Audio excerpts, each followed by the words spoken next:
بسم اللہ الرحمن الرحیم۔ السلام علیکم دوستو، ہماری آج کی کہانی کا موضوع ہے زندگی بھر بیمار نہ ہونے کا راز۔ امید ہے آپ کو یہ کہانی اچھی لگے گی۔ ایک قدیم مسجد دیکھنے کو ملی اور اس کے ساتھ ہی چائے کی کنٹین، جس کے باہر بینچ پر کئی لوگ بیٹھے چائے پی رہے تھے۔ ان میں سے ایک کافی بوڑھا شخص بھی تھا جو شکل سے بلوچ لگتا تھا۔ میں علم کی تلاش میں سرگرداں خود سے شرط باندھی کہ اس بوڑھے آدمی کے ساتھ چائے پی جائے۔ اسٹاف کو دور بٹھا کر اور چائے لے کر ان کے پاس جا کر سلام کیا تو اندازہ درست نکلا، وہ بلوچ ہی تھے۔ اپنے آنے کا مقصد بیان کیا تو انہوں نے پاس بٹھا لیا اور پھر میرے اصرار پر اونٹوں پر نہایت مفید اور تفصیلی معلومات فراہم کی۔ لیکن ایک دلچسپ بات کہے بنا نہیں رہ سکتا کہ نسلی اونٹ میں انا کا بہت بڑا معاملہ ہوتا ہے۔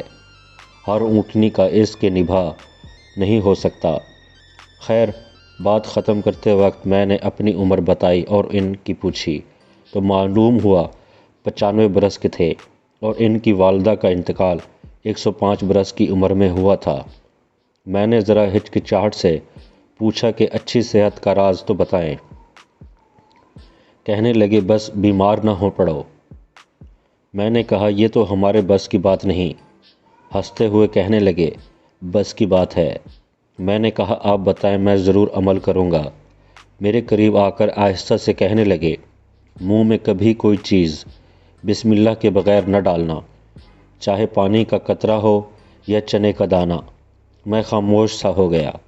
پھر کہنے لگے اللہ نے کوئی چیز بے مقصد اور بلا وجہ نہیں بنائی۔ ہر چیز میں ایک حکمت ہے اور اس میں فائدہ اور نقصان دونوں پوشیدہ ہیں۔